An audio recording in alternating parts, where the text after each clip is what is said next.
Perkenalkan, kami dari kelompok SGD B5 di sini akan mempresentasikan student project kami yang berjudul The Role of CDK in Cell Cycle.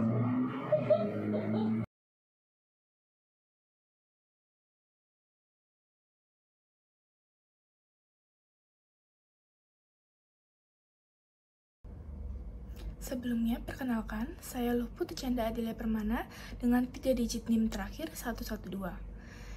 Di sini saya akan menjelaskan tentang latar belakang.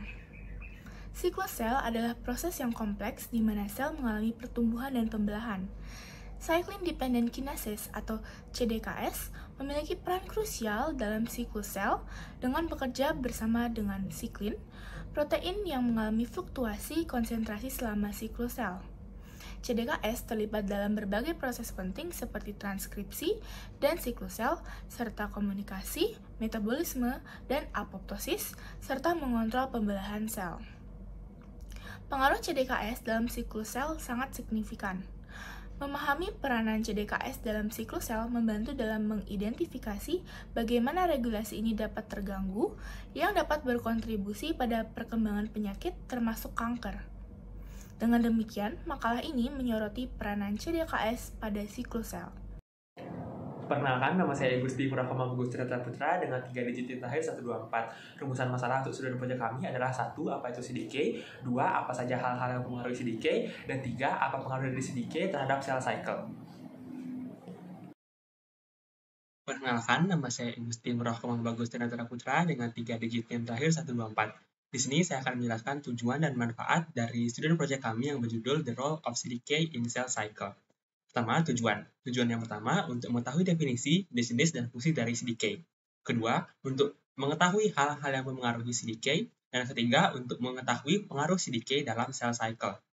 Kemudian untuk manfaatnya, 1. Manfaat umum. Untuk mengetahui tentang CDK secara lengkap mencakup definisi, jenis-jenis dan fungsi dari CDK. Juga bagaimana hal-hal lain dapat mempengaruhi CDK dan bagaimana CDK dapat mempengaruhi cell cycle. Kedua, manfaat khusus. Manfaat khususnya untuk membantu memberikan pengetahuan juga informasi khususnya kepada mahasiswa kedokteran maupun mahasiswa kesehatan lainnya mengenai CDK, pengaruhnya terhadap perkembangan cell cycle agar dapat menjadi referensi untuk pembelajaran ke depannya.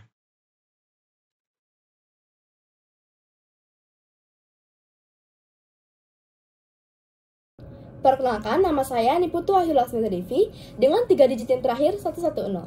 Kali ini saya akan menjelaskan mengenai pengertian dari Cyclin Dependent Kinase. Cyclin Dependent Kinase atau CDK merupakan suatu protein kinase yang memiliki ciri khusus, yakni memerlukan subunit terpisah yaitu siklin yang akan menyediakan domain penting dalam proses aktivitas enzimatik. CDK memainkan peran penting dalam kontrol pembelahan sel dan memodulasi transkripsi sebagai respons dari isyarat ekstra dan intraseluler. CDK sangatlah krusial karena terlibat dalam banyak proses penting seperti siklus sel, transkripsi, dan juga metabolisme, komunikasi, serta apoptosis. Baik, sebelumnya perkenalkan nama saya Gladys Quina dengan 3 digit NIM terakhir 116. Jadi di sini saya akan menjelaskan sedikit mengenai struktur dari CDK, di mana CDK ini terdiri dari 250 residu asam amino yang hanya termasuk domain katalitik serin atau threonine kinase dan lebih dari 1.500 residu protein dengan ekstensi terminal amino dan atau karboksi yang bervariasi dalam panjangnya. Jadi CDK ini memiliki struktur 2 lobus layaknya semua kinase lainnya.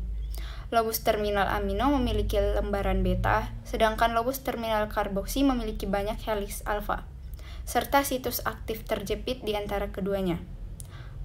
Kemudian, elemen penghambat glisin yang kaya G-loop dan heliks utama N, si heliks yang mengandung urutan p stere di CDK1, termasuk dalam N-loop.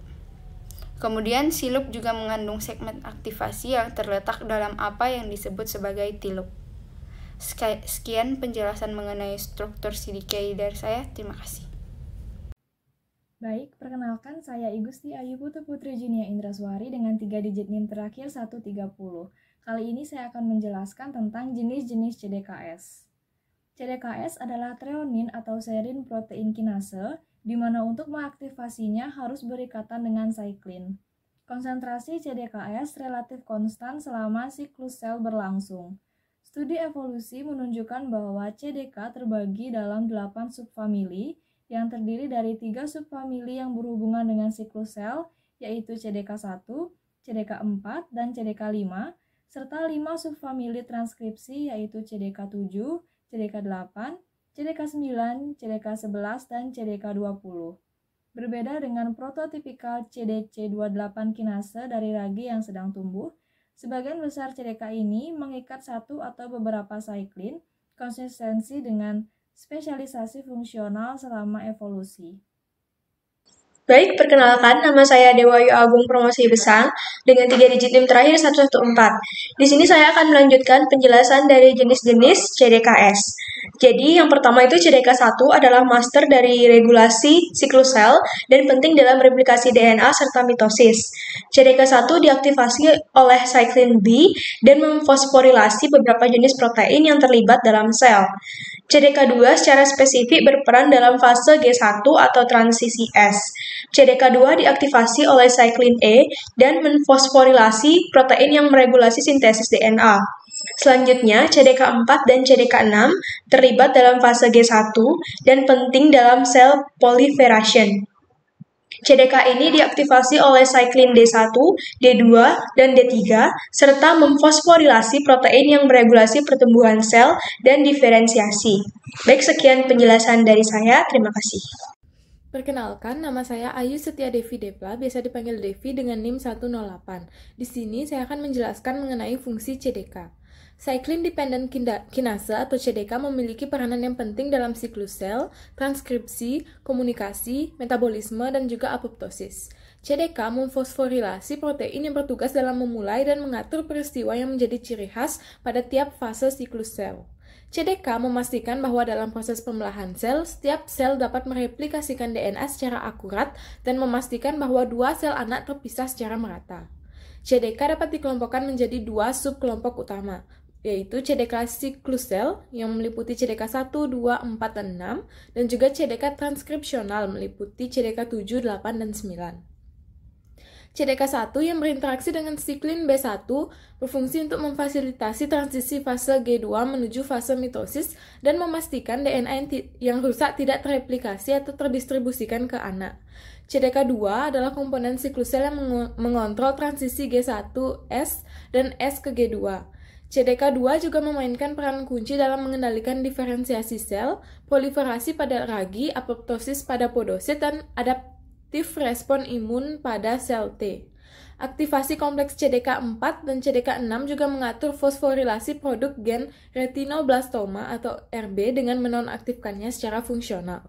CDK5 memiliki peranan penting dalam sistem saraf pusat, pembelahan sel, diferensiasi sel, ekspresi gen, angiogenesis, dan merespon terhadap peningkatan konsentrasi glukosa plasma dengan cara mengurangi sekresi insulin dari sel beta pankreas. Perkenalkan, nama saya Lumade Pradnyani Putri dengan 3 digit NIM akhir 106. Jadi di sini saya akan melanjutkan penjelasan mengenai fungsi CDKS. Kompleks dari CDK ini juga memiliki peran yang penting dalam proses seluler yang tidak terkait dengan pembelahan sel. Fungsi dari CDK independen biasanya memerlukan pengikatan siklin ke protein alternatif seperti faktor transkripsi yang memungkinkan modulasi fungsinya. Peran non-kanonik dari siklin biasanya mendorong jalur persinyalan spesifik melalui fosforilasi protein yang utama.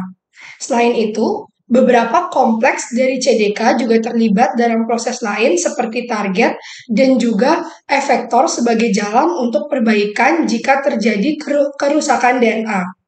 Pengaktifan dari kompleks CDK siklin ini akan menghambat transisi G1 menjadi S, sehingga proses ini bisa mencegah terjadinya DNA yang rusak. Sekian dari saya, terima kasih. Baik, perkenalkan saya Amira Deswita Resdiana dengan 3 digit NIM terakhir 120. Di sini saya akan menjelaskan terkait dengan aktivasi CDK. Aktivitas enzimatik CDK dimodulasi oleh interaksi protein-protein serta fosforilasi penghambatan dan pengaktifan. Asosiasi dengan subunit pengatur bernama siklin yang disintesis dan terdegradasi dengan cara bergantung pada siklus sel akan mengaktifkan CDK. Pengikatan siklin memberi CDK domain penargetan yang penting untuk pemilihan substrat dan lokalisasi subseluler yang pada gilirannya akan menentukan spesifitas biokatalis. Siklin merupakan salah satu aktivator CDK yang membentuk kompleks CDK dengan subunit katalik dari CDK. Namun, CDK juga dapat diaktifkan oleh protein lain yang tentu urutannya tidak mirip dengan siklin. Oleh karena aktivitas CDK merupakan hal yang sangat penting pada siklus suatu sel, aktivasinya terbentuk dari konvergensi kesempurnaan organisme organik. Setelah pengikatan siklin ke CDK2 terjadi, C-helix dari CDK akan menyatu dengan satu helix spesifik di mitra siklin melalui permukaan yang ditandai dengan interaksi hidrofobik yang luas. Asosiasi siklin ke C-helix ini akan mendorong rotasi pada sumbu segmen ini dan menghasilkan interaksi baru yang merupakan bagian dari pengikatan ATP aktif. Selain itu, siklin mengeluarkan segmen aktivasi lobus C dari situs katalik, sehingga treonin dapat diakses untuk mengaktifkan fosforilasi oleh si AK. Sekian penjelasan dari saya, terima kasih. Perkenalkan, nama saya Ayustia Marifatil Aziza dengan 3 digit NIM terakhir 128. Selain aktivator, CDKS juga mempunyai inhibitor atau penghambat. Inhibitor CDKS generasi pertama adalah inhibitor pan-CDK, termasuk flavopiridol, roscovitin, dan sebagainya. Fungsi utama inhibitor ini khususnya adalah memblokir siklus sel dan menghambat proliferasi sel dengan menghambat aktivitas enzim CDK. Namun, inhibitor pan-CDK generasi pertama memiliki selektivitas yang buruk dan toksisitas yang tinggi, sehingga menyebabkan efek berbahaya dan tidak dapat dihindari pada sel normal. Selanjutnya, inhibitor CDK generasi kedua termasuk dinasiklib P27600, AT7519, TG02, ronisiklib, RGB286638, dan seterusnya telah dikembangkan dengan selektivitas yang lebih baik dan efek samping yang lebih sedikit. Sebagian besar inhibitor CDK generasi kedua telah menunjukkan aktivitas antitumor yang efisien dalam uji praklinis, meskipun keamanan dan kemanjuran inhibitor ini perlu diverifikasi lebih lanjut dalam studi klinis. Sekian yang dapat saya sampaikan, kurang lebihnya mohon maaf, terima kasih. Baik, perkenalkan nama saya Ana Agung Putu Priyati Sunal dari Jelantik dengan 3 digit NIM terakhir 126. Sebagian besar CDK atau Cyclin Dependent Kinase berpengaruh dalam siklus sel seperti dalam proses metabolisme, yang contohnya ada sintesis protein, DNA, dan respirasi sel, dan juga mitosis. Tidak hanya itu saja, CDK juga ada yang berperan dalam regulasi sistem saraf dan pemberian pengaruh pada sel lainnya untuk membantu proses metabolisme seperti CDK2 atau 4 yang masing-masing meregulasi sel beta pankreas dan adiposit. Karena pengaruhnya pada siklus sel yang sangat erat, deregulasi, kelainan, ataupun ketiadaan apapun pada CDK dapat menimbulkan penyakit seperti kanker, di mana beberapa contoh CDK yang berperan di sini ada CDK1, 2, CDK4, dan CDK6. Lalu ada juga menimbulkan penyakit neurodegeneratif seperti kelainan pada CDK5, developmental disorder, dan kelainan lainnya seperti peningkatan protein ETS2 pada sindrom Down karena ketiadaan CDK10. Namun, pada kasus kanker, inhibisi dari beberapa CDK yang berperan dalam proliferasi dan penyebaran sel kanker dapat menjadi cara untuk mengatasi sel kanker dan tumor. Baik, perkenalkan nama saya Mira Kansa dengan NIM 122 akan melanjutkan penjelasan tentang pengaruh CDK terhadap siklus sel.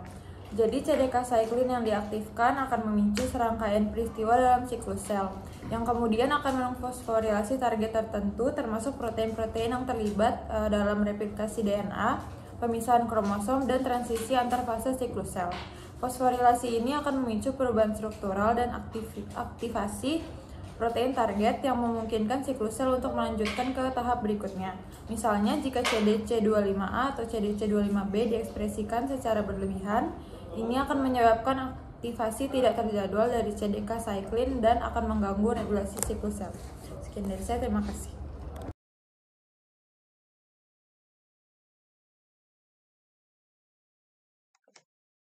Perkenalkan, nama saya Airin Gunawan Putri dengan NIM 118. Selanjutnya, saya akan menjelaskan bagian kesimpulan dari aspek kali ini. CDK atau Cyclin Dependent Kinase adalah keluarga protein kinase yang memainkan peran penting dalam mengatur siklus sel.